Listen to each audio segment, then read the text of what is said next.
Hey everyone, I'm Andy Anderson, co-owner of AVAIYA University with my partner Ike Allen. Thanks so much for joining us for our Breaking Free from Codependency curriculum. We have a great class lined up for you today with Dr. Joan Borysenko. She's going to be talking with us about cultivating authentic self-love. Joan and I will dive into what healthy boundaries are and how to set them, how codependency is an issue of lack of self-love and identity, and making someone else or some other people the center of your universe.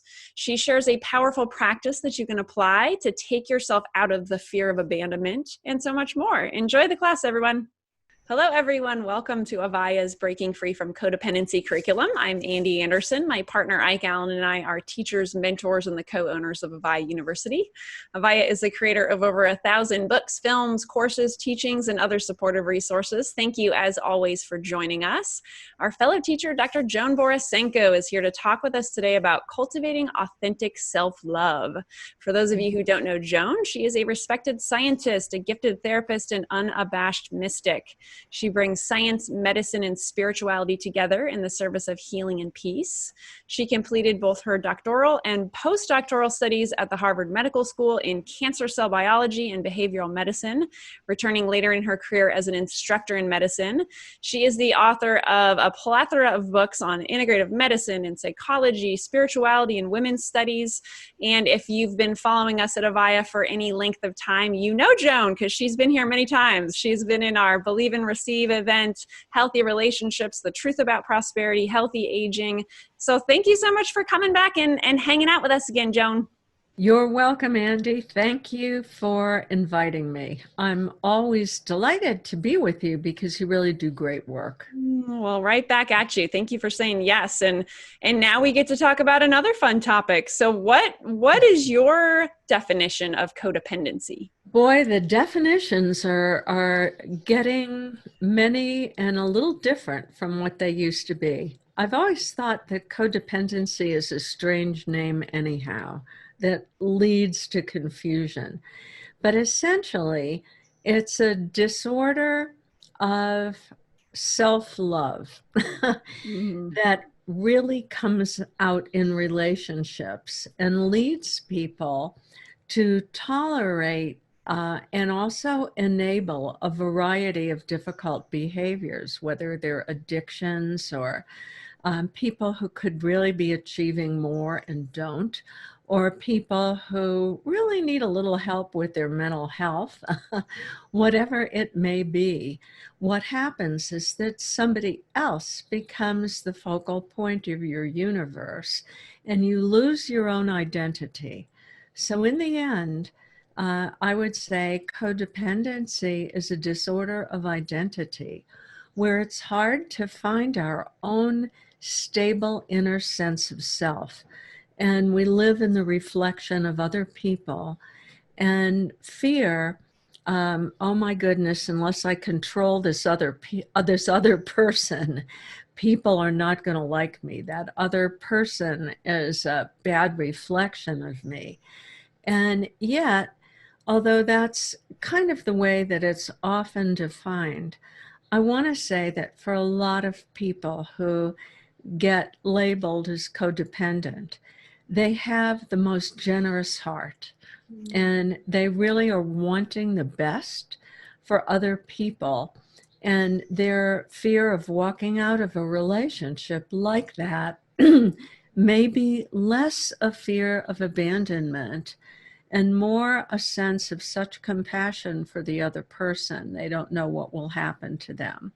And I always like to point out to people in that condition, the other person's karma is not your business. That's a control issue. If you feel that other person will not be able to live without you, you really have to investigate that. What makes you the arbiter of another person's destiny? But in any case, what happens in all of this kind of mandala of what codependency is you, pardon me, you lose yourself. So if you lose yourself, if you lose a sense of what is it that I need, if you lose a sense of self-compassion, you end up rudderless in this life. And that's why it's so important to understand what it is and to be able to help yourself. Beautiful. I love your definition. There it is. That was beautiful. So many aspects of that were absolutely beautiful. So one of the things that I know a lot of people talk about in this realm of codependency or overcoming these codependent tendencies is how healthy boundaries and how to set them. So I guess first of all, if you could start with like what are boundaries and how can we all set healthy boundaries? Well, that is the really big question. And I want to give a shout out to a really good friend of mine who taught me a lot about healthy boundaries, personally, because she's a good friend, but also she's written a lot of books, including one called Extreme Self-Care. And that's my buddy Cheryl Richardson. And there's a wonderful chapter in that book that I think all your listeners would love to read. And it tells the story of Cheryl being in therapy and her therapist saying, Cheryl, here's your homework. You have to disappoint at least one person every day because codependents put themselves out. Everybody's needs are more important than their needs. So they lose a sense of what are my boundaries? What is it that I can do within certain parameters that are healthy for me so that I don't overgive, so that I don't deplete myself, and that's so I don't end up feeling resentful and want to bite the head off just those people that I'm trying to help. So uh, I have to say, I have taken Cheryl's therapist to heart. And frequently, when I used to think, oh my God, can I live if I disappoint this person? Here's maybe even a good friend who needs something. And if I overgive and I give that person what they want, it means maybe I'm not going to exercise today. And maybe I didn't exercise yesterday because I was so busy giving to someone else. If I give to that person, they get their work done perhaps, but I don't get my work done. So boundaries are, you have to honor what your own needs are for health and well-being. And so I think all of us these days, we get so many requests from people. We really have to think, how can I honor my own needs? And I remember a couple of times, well, like writing books. I'm sure you've had an experience of preparing programs, and your listeners have had experiences of there's some big thing, and it might be something, maybe your kid is in the school play, or there's something at work that has a deadline, and you absolutely cannot do one more thing. And the question I often ask people is, in a case like that, will you do the one more thing anyhow? And, discount what your own needs are and end up staying up until 2 a.m. to do something for someone else. And it's just not a healthy thing. So in terms of disappointing people, what I have often done at times like this is to put on my email an automatic reply that's sometimes pretty funny, saying, I'm like completely overcommitted right now. And no matter who you are, and no matter how much I love you, whatever your request is, I have to say no before you ask. So I've mastered the art of actually setting boundaries and saying no to dozens of people at the same time. And we have to, particularly in this era where, boundaries are infringed on all the time with social media, where we might feel compelled, let's say, to like something because other people do, and we don't want to disappoint a friend. But we have to say the truth or say nothing. So back to Cheryl Richardson and boundaries. I was on an airplane with a very good friend of mine, Karen Drucker, who's an amazing singer, songwriter, who has a lot to say about healthy boundaries. She's written several songs about it, including one of my favorites, which is NO, is my new word. When I say no to you, I'm saying yes to me. And it's a great song with a great beat. And we were actually going to a gig together where, we were working in tandem. And Karen said, okay, let's write a good boundary email together that we can send out to people when we really can't do something for them. We had the entire airplane in hysterics. I hadn't realized our conversation was being appreciated for seats in all directions. And we ended up saying in our email, which was just for fun, well, our friend our friend Karen Drucker, our friend Cheryl Richardson has instructed us that our homework is to disappoint at least one person every day. And we know that you will be thrilled by the fact that you're doing such a great service for us, because we've decided that that person today is you. So thank you very much. Oh my goodness. Uh, I love all that. First of all, I love Cheryl. I love Karen. So thank you for bringing them into the conversation. That's beautiful. Oh, You know, I think it's important to bring humor into the situation because, we can really laugh about developing good boundaries and being able to say no to someone else so that we can say yes to ourselves. But for some of us, that's really hard to do. I mean, it's super painful. It brings up such emotional pain that it can become overwhelming. And of course, that pain deep down, for some people, not all people, there's different sources of the pain, but is a fear that if we disappoint somebody, they're not going to like us anymore.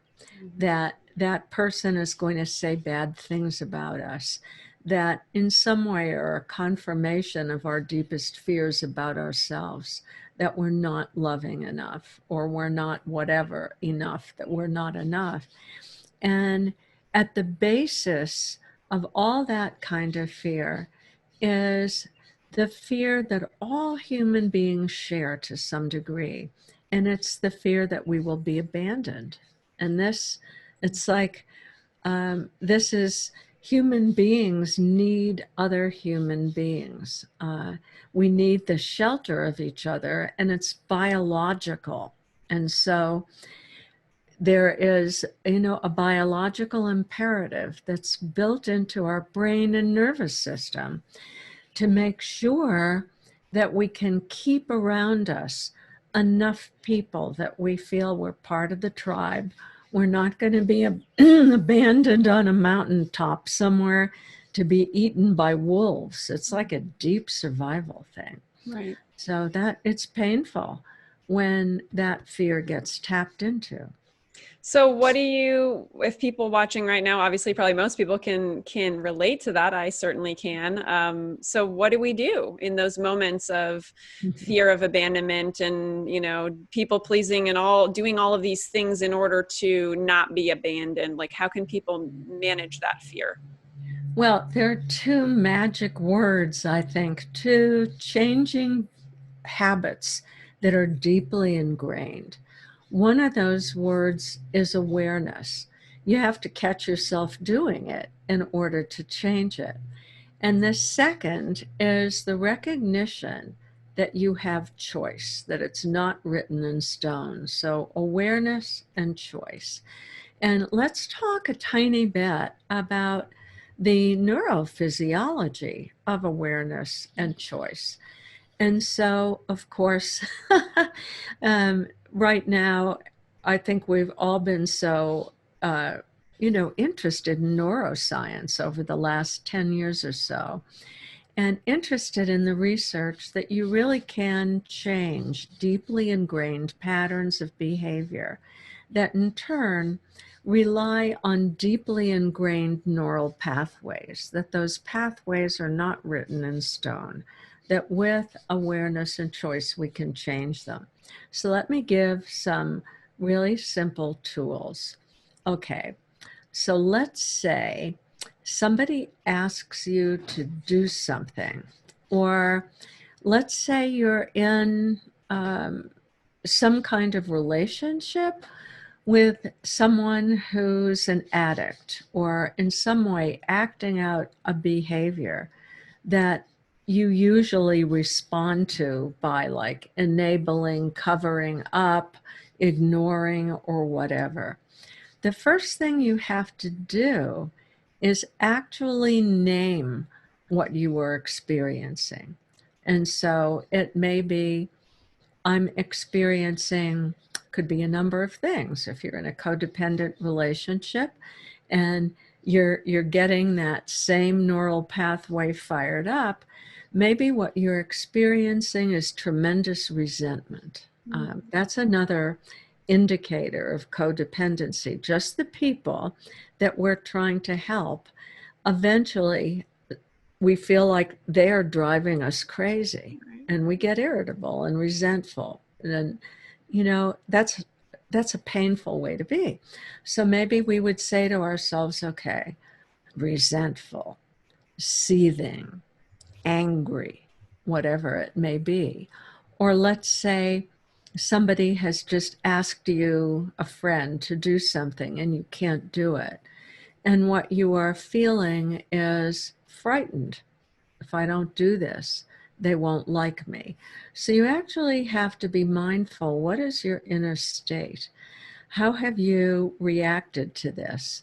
And it turns out if you can name it, fear, anger, resentment, whatever, but something real, not something abstract, something you're actually experiencing. If you name it, your emotions actually diminish. So what they say in circles of neuroscience is name it to tame it. You'll calm down your limbic system. And the fact is you can't make a rational choice when your limbic system is in the driver's seat. So when you're experiencing that fear of abandonment, that lack of self-love that's so painful, name it to tame it. And then try to take a pause, a mindful pause, to interrupt that pattern of behavior. And it's very important. This is where self-regulation techniques come in.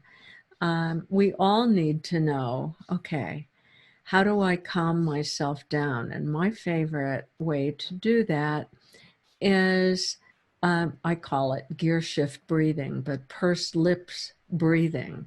So I get a hold of myself by breathing in through my nose and pursing my lips and breathing out like through a straw.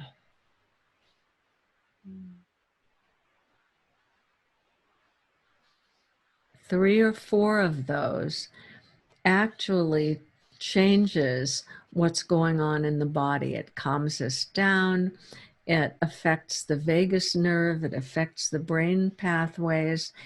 And it allows our rational prefrontal cortex to come back online. And then we say to ourselves, we can say, okay, this is really hard to do, but what I know is I have to take care of myself. That's what I know. How can I do what I need right in the moment? What can I say? And sometimes, you have to say it pretty quickly. But another thing, like if somebody's asking you for something you can simply buy yourself some time by not saying yes right away. Simply say maybe. I have to think about it and I'll get back to you. That one little behavioral pause of maybe can make a big difference. But awareness, then a little bit of self-regulation, get your prefrontal cortex back online, and then make a healthy choice. And here's the thing, you won't be able to do it all the time at first.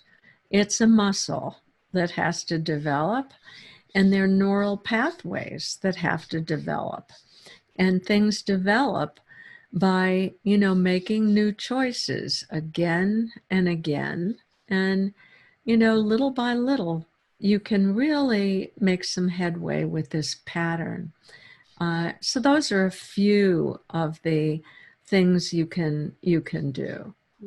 Thank you. I love the practical tips so people can start working on those. And I also love that you said you're not going to necessarily be able to do it every time. That's a good disclaimer, right?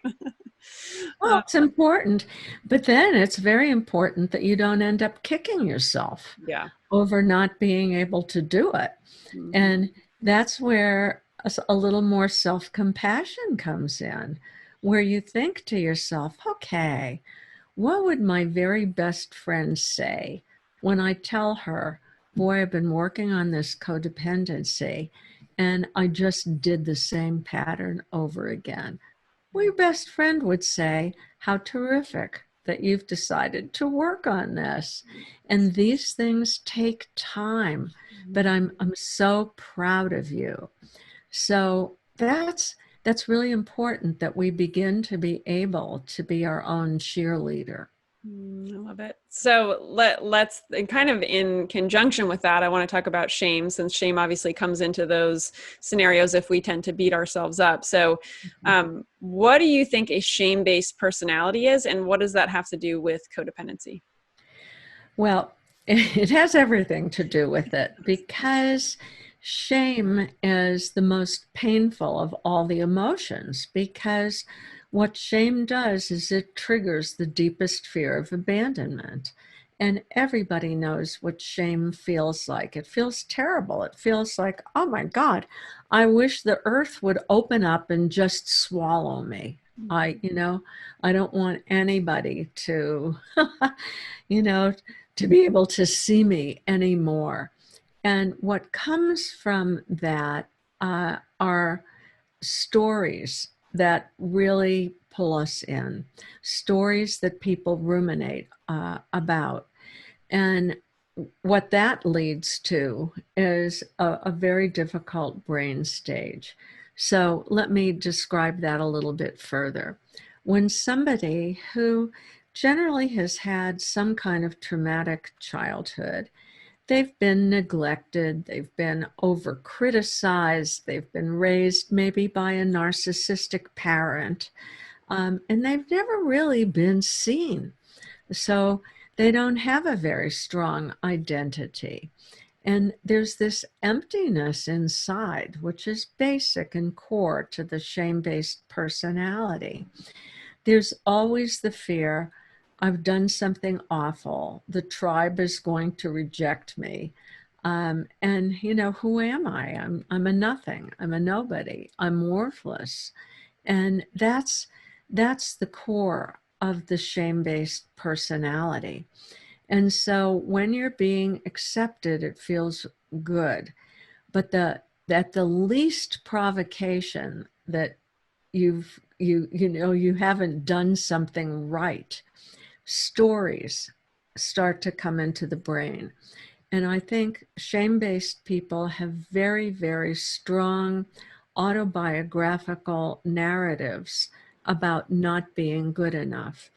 And at the slightest trigger, they'll think, oh my gosh, that person has dissed me.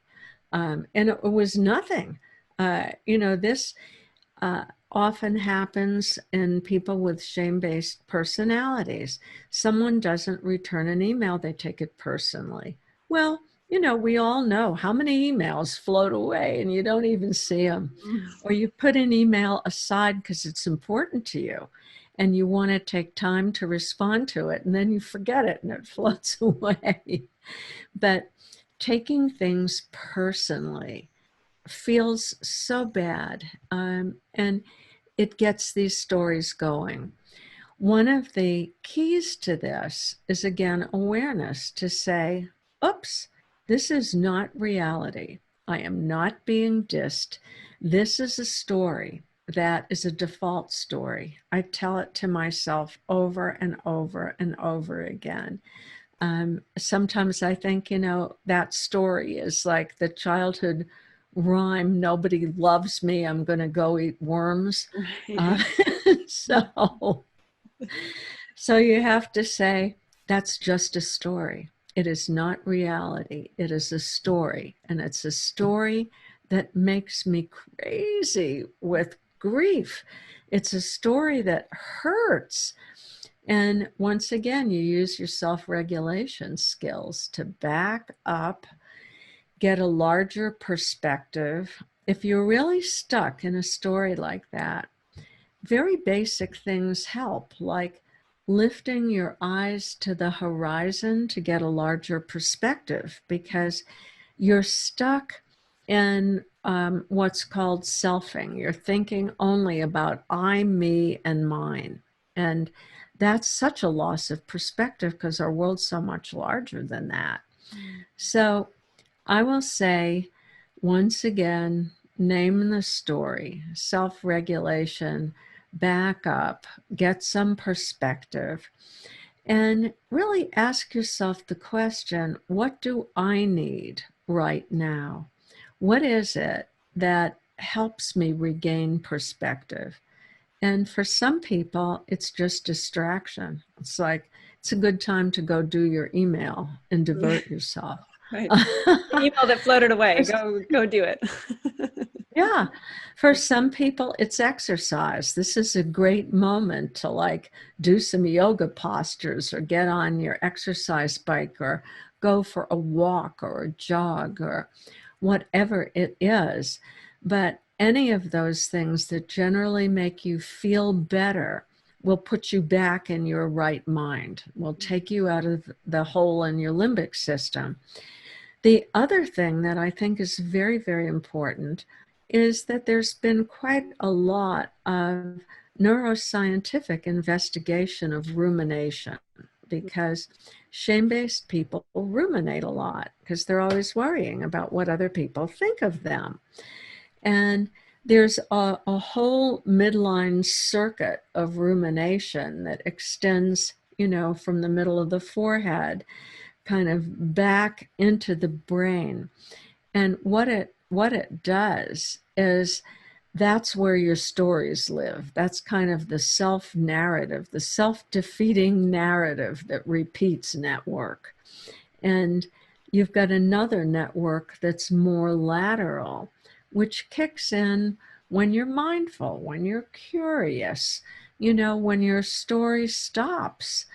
And any kind of mindfulness training, whether it's meditation or whether it's just learning to be curious about things, learning to maybe 3 or 4 times a day, searching out something that's beautiful and simply observing it. I'll give you an example. Here's one of mine from yesterday. Outside, we live in New Mexico, so we have winter, but we like to have a bougainvillea plant in the summer. And sometimes we can bring it in a little bit, keep it over. And so we have this tall bougainvillea, so many beautiful blossoms. And the evening light was starting, and those flowers look luminous from inside. So I'm like this close, you know, my nose is practically in those beautiful flowers, and I'm noticing the little inner white, you know, part of the flowers where the pistil and stamen is. and all of a sudden a hummingbird comes and it takes nectar from 4 different flowers. It completely ignores me. I'm practically in its face. And I could not believe how beautiful that was. And so I stayed with that. I noticed, what does that feel like? And it feels so wonderful. It has nothing to do with I, me, and mine. It has to do with the beauty of nature. It has to do with being curious, being present, being in the now. And I think being aware of beautiful things just a few times a day helps to cultivate mindfulness. Or being in the shower, and instead of spending your time in the shower rerunning stories that are painful, or planning your day, what about just enjoying the shower? I mean, showers are wonderful. You get, all those nice suds, the good feelings of massaging your scalp, the warm water relaxing your muscles.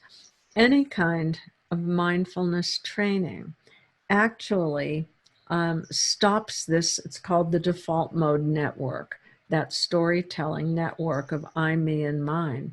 It calms it down so that you begin to have less of an issue with your identity and its dependence on other people.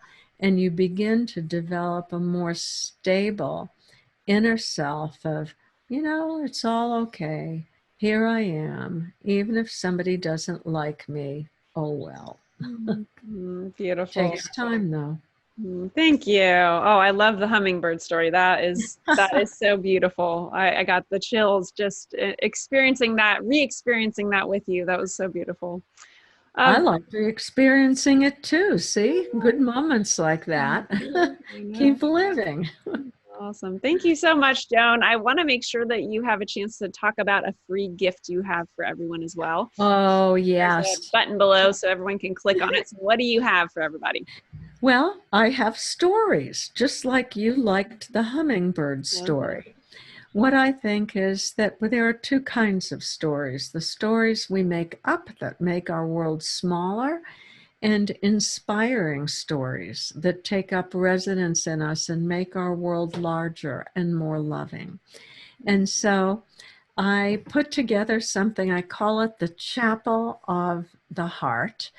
And what I do in about a half an hour is to tell a story that inspires and uplifts, a story that I think will change people's life. And then I do a brief little meditation to really kind of install the good of the story in people's nervous system by giving them a chance to taste it inwardly and experience the story. So there are 4 stories in the Chapel of the Heart series, stories that give you perspective on your life, stories that heal. And I'm so happy to be able to give that whole Chapel of the Heart series of videos as my free gift. And I sure hope everybody who chooses to will really enjoy them. Thank you. I love it. That sounds amazing. So thank you so much for that and for everything. And any last insights, anything else you feel like we've left out or you want to talk about before we hop off? Yes. And that is one last point. People sometimes confuse learning to be kind with yourself with being self-centered. And the duality of being self-centered or other-centered is a false dichotomy. When you take the time to really care for yourself and ask yourself, what do I need at this moment to be in my best self? The ripples of that go forward from you, because there's a biofield that extends from each of us, and in a way we're all interconnected, and that does more good for the whole than anything else. So being kind to yourself is not self-centered or narcissistic. It's the greatest gift that you can give to all of the rest of us. Yay. Thank you. You're Beautiful ending. welcome. Thank you for doing this, Joan. You are very welcome, Andy, anytime. You do great work. Right back at you. Thank you. And thank you everyone who's watching or listening right now for being here with us on this journey. We wouldn't be here without you talking about this topic. So thanks so much for being willing to break free from codependency and go on the journey of working on yourself and being kind to yourself. We'll see you again real soon. Take care. Hey everyone, thank you so much for joining us for our class with Dr. Joan Borysenko. She talked with us about cultivating authentic self-love. I love Joan. She is absolutely amazing. We have known Joan for years and years and years at AVAIYA, and we're so glad that she was able to talk with us about this topic of codependency today. And she talked about codependency being a disorder of self-love. Really a lack of self-love, making someone else the center of your universe kind of state, those kinds of things. And we talked a lot about, she shared a lot of really fun stories, playful stories, and she talked about a practice of disappointing at least one person a day.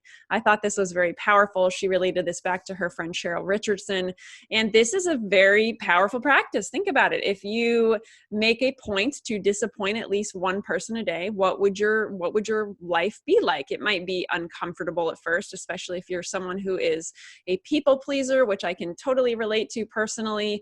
If you're someone who just hates disappointing people, does not want to have anyone be maybe mad at us or upset with us or any of those kinds of things, the practice would be to disappoint at least one person a day. I think that's very, very empowering practice. We talked a lot about also the fear of abandonment, and this being not only a very core, I would say, origin of codependency, but also a really core fear just as humans as a whole, a core fear of being left. Obviously our survival, especially as infants and children, was dependent upon not being abandoned, right? We need people around us, and we still need people around us to fulfill so many different needs of being a human and community and connection and all of those kinds of things. So she talked about a two-step process of diminishing that fear, being obviously number one is just awareness, is recognizing when you're in that space of, oh my gosh, I'm doing it again. I am just so deathly afraid of being abandoned right now. Like it's running my life. It's infiltrating all of the cells of my body, and I am being really controlled by this fear. So number one being awareness, and number two being a recognition of choice. I love this. It's always great to remember that we have a choice. And first of all, you have a choice to be aware. You have the choice to take a pause, as Joan said, right? To a choice to self-regulate in that moment, to do a breathing exercise, to not have to answer someone right away, to reorient yourself to your surroundings and really presence yourself to what's happening outside of you as opposed to all of the emotions and things that you're feeling inside. And this helps you get out of just focusing on yourself and into a greater picture of the world, into you being connected to something much bigger than you. And this is so powerful, such a powerful practice. I don't know about you, but when I get wrapped up into the fear of abandonment, my mind is just looking for things to be wrong, just trying to attach to things being wrong. What's wrong? What's wrong? What's wrong? And I definitely noticed that when I practice a similar practice to what Joan recommended today, is when you focus on, going outside of just what's happening with you and, refocusing your energies to something else, oftentimes you literally just forget that you were experiencing that fear of abandonment. You can actually get out of it in that really simple way. Not all the time, but a lot of the time I think that you can definitely do that. You can just realize, oh my gosh, I stopped being afraid of being abandoned because I busied myself with something else. So sometimes it's just as simple as that. Sometimes it's as simple as just shifting your attention to something else. And I really I'm so glad you're here. I'm so glad you're here tuning into this. You're here working on your codependent tendencies and really being willing to heal and love yourself and go on this journey with us. And thank you again so much for tuning in, and we'll see you again real soon. Take care.